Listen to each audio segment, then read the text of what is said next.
बृहस्पतिवार व्रत। भारत में गुरुवार को बृहस्पतिवार भी कहा जाता है। यह भगवान विष्णु और बृहस्पति को समर्पित दिन है, जो देवों के गुरु थे। गुरुवार को पूजा और व्रत करना धन और अच्छे स्वास्थ्य का आशीर्वाद प्राप्त करने की कुंजी है। बृहस्पतिवार व्रत की कथा। भारतवर्ष में एक प्रतापी और दानी राजा राज्य करता था। वह नित्य गरीबों को और ब्राह्मणों को सहायता करता था। यह बात उसकी रानी को अच्छी नहीं लगती थी। वह ना ही गरीबों को दान देती, ना ही भगवान का पूजन करती थी और राजा को भी दान देने से मना किया करती थी। एक दिन राजा वन में शिकार करने को गए हुए थे, तो रानी महल में अकेली थी। उसी समय बृहस्पति देव साधु वेश में राजा के महल में भिक्षा के लिए गए और भिक्षा मांगी। रानी ने भिक्षा देने से इनकार किया और कहा, हे साधु महाराज, मैं तो दान पुण्य से तंग आ गई हूँ। मेरा पति सारा धन लुटाते रहते हैं। मेरी इच्छा है कि हमारा सारा धन नष्ट हो जाए, फिर ना रहेगा बांस, ना बजेगी बांसुरी। साधु ने कहा, देवी, तुम तो बड़ी विचित्र हो। धन संतान तो सभी चाहते हैं, पुत्र और लक्ष्मी तो पापी के घर भी होने चाहिए। यदि तुम्हारे पास अधिक धन है तो भूखों को भोजन दो, प्यासों के लिए प्याऊ बनवाओ, मुसाफिरों के लिए धर्मशाले खुलवाओ। जो निर्धन अपनी कुंवारी कन्याओं का विवाह नहीं कर सकते, उनका विवाह करा दो। ऐसे और कई काम हैं जिनके करने से तुम्हारा यश लोक परलोक में फैलेगा। परंतु रानी पर उपदेश का कोई प्रभाव ना पड़ा। वह बोली, महाराज, आप मुझे कुछ ना समझाएं। मैं ऐसा धन नहीं चाहती जो हर जगह बांटती फिरूं। साधु ने उत्तर दिया, यदि तुम्हारी ऐसी इच्छा है तो तथास्तु। तुम ऐसा करना कि बृहस्पतिवार को घर लीपकर पीली मिट्टी से अपना सिर धोकर स्नान करना, भट्टी चढ़ाकर कपड़े धोना। ऐसा करने से आपका सारा धन नष्ट हो जाएगा। इतना कहकर वह साधु महाराज जी वहां से आलोप हो गए।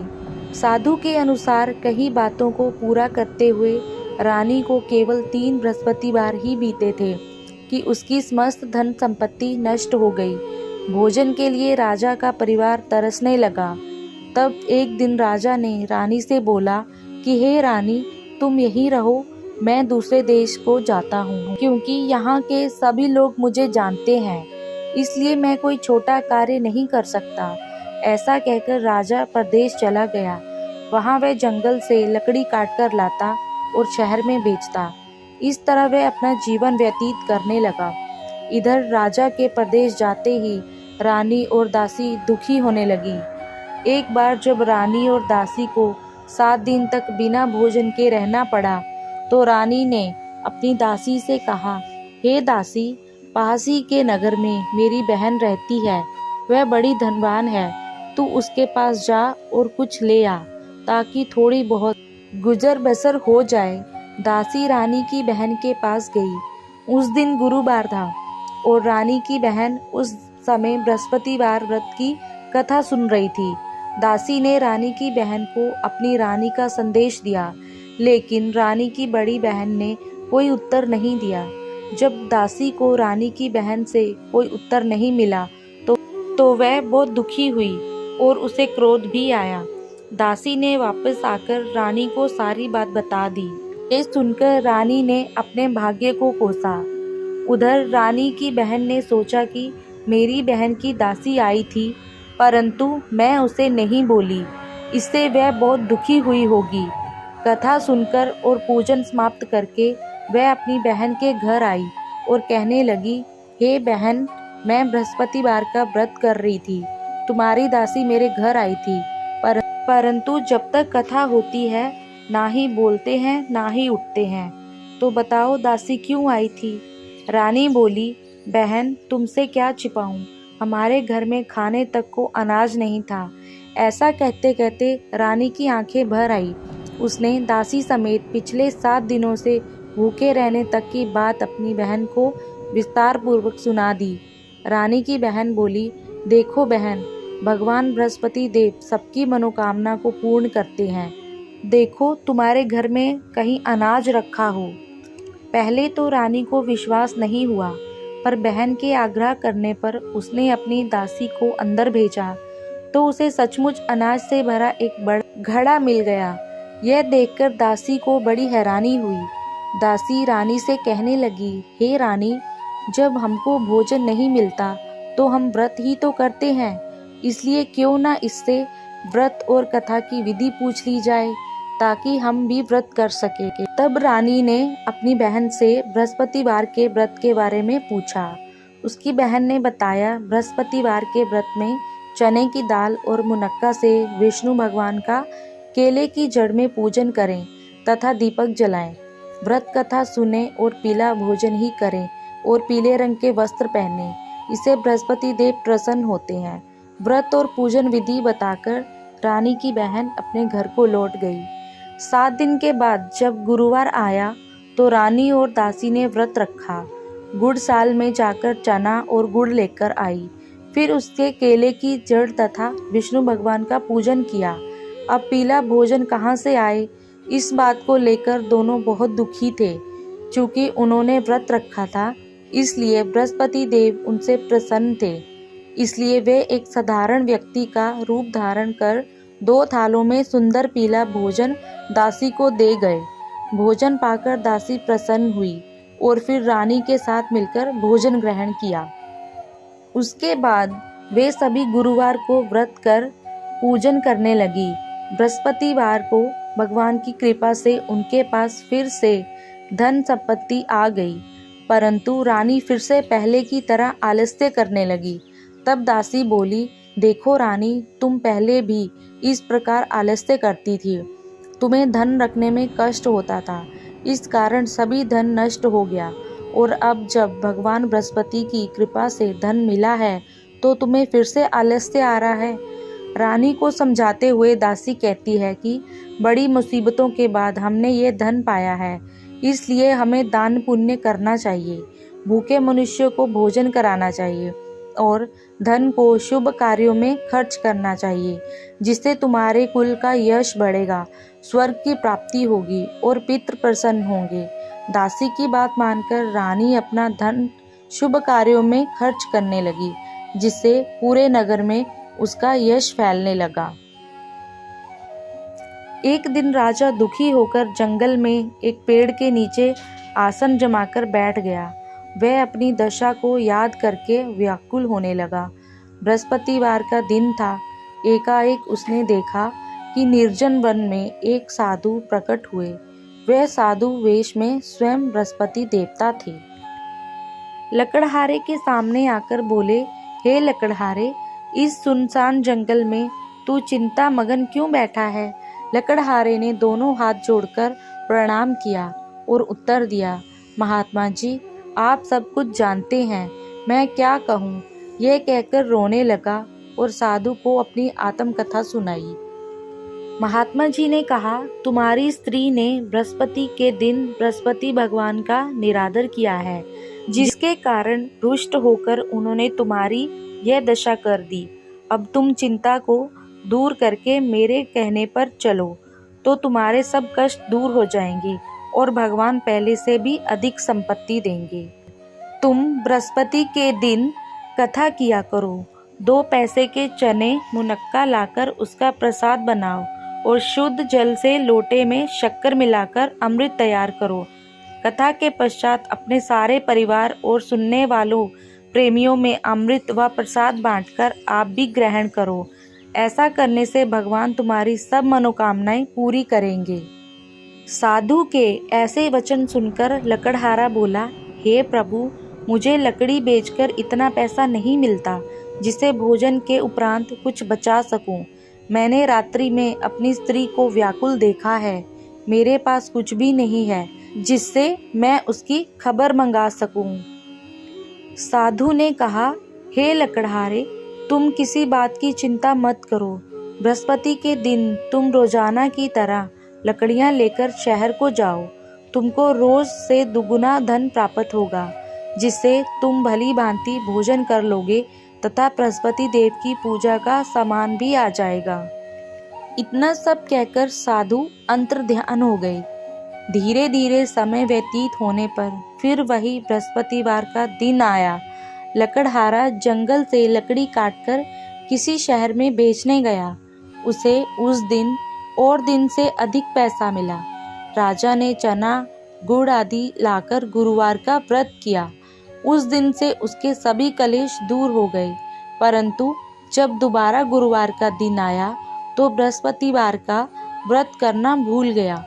इस कारण बृहस्पति भगवान नाराज हो गए। उस दिन उस नगर के राजा ने विशाल यज्ञ का आयोजन किया था।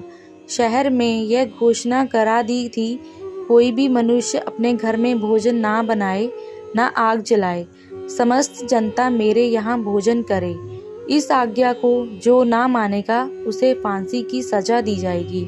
इस तरह की घोषणा संपूर्ण नगर में करवा दी गई थी। राजा की आज्ञा के अनुसार शहर के सारे लोग भोजन करने गए, लेकिन लकड़हारा कुछ देर से पहुंचा। इसलिए राजा उसको अपने साथ घर ले गया और ले जाकर भोजन करा रहे थे तो रानी की दृष्टि उस खूंटी पर पड़ी जिस पर उसका हार लटका हुआ था। वह वहां पर दिखाई नहीं दिया। रानी ने निश्चय किया कि मेरा हार इस मनुष्य ने चुरा लिया है। उसी समय सिपाहियों को बुलाकर उसको कारागार में डलवा दिया। जब लकड़हारा कारागार में पड़ गया और बहुत दुखी होकर विचार करने लगा कि जाने कौन से पूर्व जन्म के कर्म से मुझे यह दुख प्राप्त हुआ है, और उसी साधु को याद करने लगे जो कि जंगल में मिले थे। लकड़हारा ये सब देखकर बहुत दुखी हुआ और सोचने लगा कि अब मैं क्या करूं। उसी समय तत्काल बृहस्पति देव साधु के रूप में प्रकट हुए और उसकी दशा को देखकर कहने लगे, अरे मूर्ख, तूने बृहस्पति देव की कथा नहीं करी, इस कारण तुझे दुख प्राप्त हुआ है। अब चिंता मत कर, बृहस्पतिवार के दिन कारागार के दरवाजे पर 4 पैसे पड़े मिलेंगे, उनसे तू बृहस्पति देव की पूजा करना, तेरे सभी कष्ट दूर हो जाएंगे। बृहस्पति के दिन उसे दरवाजे पर 4 पैसे मिले। लकड़हारे ने कथा करी। उसी रात्रि को बृहस्पति देव ने उस नगर के राजा को स्वप्न में कहा, हे राजा, तुमने जिस आदमी को कारागार में बंद कर दिया है वह निर्दोष है, वह राजा है, उसे छोड़ देना। रानी का हार उसी खूंटी पर लटका है। अगर तू ऐसा नहीं करेगा तो मैं तेरे राज्य को नष्ट कर दूंगा। इस रात्रि के स्वप्न को देखकर राजा प्रातःकाल उठा और खूंटी पर हार देखकर लकड़हारे को बुलाकर क्षमा मांगी तथा लकड़हारे को योग्य सुंदर वस्त्र आभूषण देकर विदा कर दिया। बृहस्पति देव की आज्ञा अनुसार लकड़हारा अपने नगर को चल दिया। राजा अपने नगर के निकट पहुंचा तो उसे देखकर बड़ा आश्चर्य हुआ। नगर में पहले से अधिक बाग, तालाब, कुएं तथा बहुत सी धर्मशाला, मंदिर आदि बन गए थे।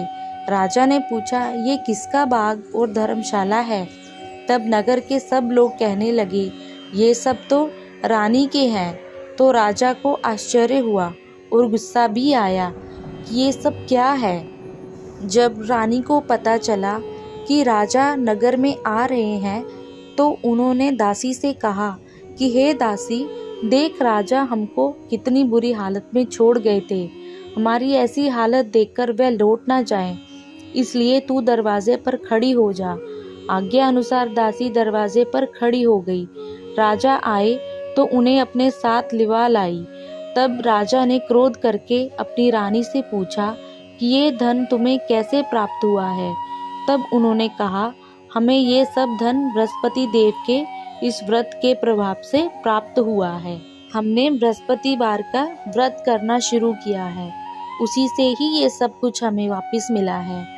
राजा ने निश्चय किया कि 7 दिन बाद तो सभी बृहस्पति देव का पूजन करते हैं, परंतु मैं प्रतिदिन दिन में 3 बार कथा तथा रोज व्रत किया करूँगा। अब हर समय राजा के दुपट्टे में चने की दाल बंधी रहती तथा दिन में 3 बार कथा करता। एक रोज राजा ने विचार किया कि चलो अपनी बहन के यहाँ हो आवे।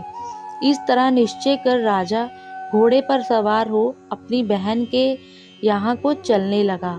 मार्ग में उसने देखा कि कुछ आदमी एक मुर्दे को लिए जा रहे हैं। उन्हें रोककर राजा कहने लगा, अरे भाइयों, मेरी बृहस्पति देव की कथा सुनते जाओ। वे बोले, लो, हमारा तो आदमी मर गया है, इसको अपनी कथा की पड़ी है। परंतु कुछ आदमी बोले, अच्छा कहो, हम तुम्हारी कथा भी सुनेंगे। राजा ने दाल निकाली और जब कथा आधी हुई कि मुर्दा हिलने लग गया, और जब कथा समाप्त हो गई तो राम राम करके मनुष्य उठकर खड़ा हो गया। आगे मार्ग में उसे एक किसान खेत में हल चलाता मिला। राजा ने उसे देख उसे बोले, अरे भैया, तुम मेरी बृहस्पतिवार की कथा सुन लो। किसान बोला, जब तक मैं तेरी कथा सुनूंगा तब तक 4 हरिया जोत लूंगा। जा अपनी कथा किसी और को सुनाना। इस तरह राजा आगे चलने लगा। राजा के हटते ही बैल पछाड़ खाकर गिर गया तथा किसान के पेट में बड़ी जोर का दर्द होने लगा। उस समय उसकी माँ रोटी लेकर आई। उसने जब यह देखा तो अपने पुत्र से सब हाल पूछा और बेटे ने सभी हाल कह दिया। तो बुढ़िया दौड़ी दौड़ी उस घुड़सवार के पास गई और उसे बोली कि मैं तेरी कथा सुनूंगी, तू अपनी कथा मेरे खेत पर चलकर ही करना। राजा ने बुढ़िया के खेत पर जाकर कथा कही, जिसके सुनते ही वह बैल उठ खड़ा हो गया तथा किसान के पेट का दर्द भी बंद हो गया। फिर राजा अपनी बहन के घर पहुंच गया। राजा ने अपनी बहन से कहा, ऐसा कोई मनुष्य है जिसने भोजन नहीं किया हो, मेरी बृहस्पतिवार की कथा सुन ले। बहन बोली, हे भैया, यह देश ऐसा ही है कि पहले यहाँ लोग भोजन करते हैं, बाद में अन्य काम करते हैं। अगर कोई पड़ोस में है तो मैं बुला लाऊं। वह ऐसा कहकर देखने चली गई, परंतु उसे कोई ऐसा व्यक्ति नहीं मिला जिसने भोजन ना किया हो। अतः वह एक कुमार के घर गई जिसका लड़का बीमार था। उसे मालूम हुआ कि उनके यहाँ 3 रोज से किसी ने भोजन नहीं किया है। रानी ने अपने भाई की कथा सुनने के लिए कुमार से कहा। वह तैयार हो गया। राजा ने जाकर बृहस्पतिवार की कथा सुनाई, जिसको सुनकर उसका लड़का ठीक हो गया। अब तो राजा की प्रशंसा होने लगी। एक रोज राजा ने अपनी बहन से कहा कि हे बहन, हम अपने घर को जाएंगे, तुम भी तैयार हो जाओ। राजा की बहन ने अपनी सास से कहा। सास ने कहा, हाँ चली जा, परंतु अपने लड़कों को मत ले जाना, क्योंकि तेरे भाई के कोई औलाद नहीं है। राजा बहुत दुखी हुआ। बहन ने अपने भैया से कहा, हे भैया, मैं तो चलूंगी, पर कोई बालक नहीं जाएगा। राजा बोला, जब कोई बालक नहीं चलेगा तब तुम ही क्या करोगी। बड़े दुखी मन से राजा अपने घर को वापस लौट आया। रानी बोली, हे प्रभु, बृहस्पति देव ने हमें सब कुछ दिया है, वह हमें औलाद अवश्य देंगे। उसी रात को बृहस्पति देव ने राजा से स्वप्न में कहा, हे राजा, उठ, सभी सोच त्याग कर, तेरी रानी गर्भवती है। 9वें महीने में उसके गर्भ से एक सुंदर पुत्र पैदा हुआ। तब राजा बोला, हे रानी, स्त्री बिना भोजन के रह सकती है, पर बिना कहे नहीं रह सकती। जब मेरी बहन आए तुम उसे कुछ कहना मत। रानी ने सुनकर हाँ कर दिया। जब राजा की बहन ने ये शुभ समाचार सुना तो वो बहुत खुश हुई तथा बधाई लेकर अपने भाई के यहाँ आई। तभी रानी ने कहा, घोड़ा चढ़कर तो नहीं आई, गधा चढ़ी आई। राजा की बहन बोली, भाभी, मैं इस प्रकार ना कहती तो तुम्हें औलाद कैसे मिलती। बृहस्पति देव ऐसे ही हैं, जैसी जिसके मन में कामना हो सभी को पूर्ण करते हैं। जो सद्भावना पूर्वक बृहस्पतिवार का व्रत करता है एवं कथा पढ़ता है अथवा सुनता है, दूसरों को सुनाता है, बृहस्पति देव उसकी सभी मनोकामना पूर्ण करते हैं। बोलो बृहस्पति देव की जय। भगवान विष्णु की जय। धन्यवाद।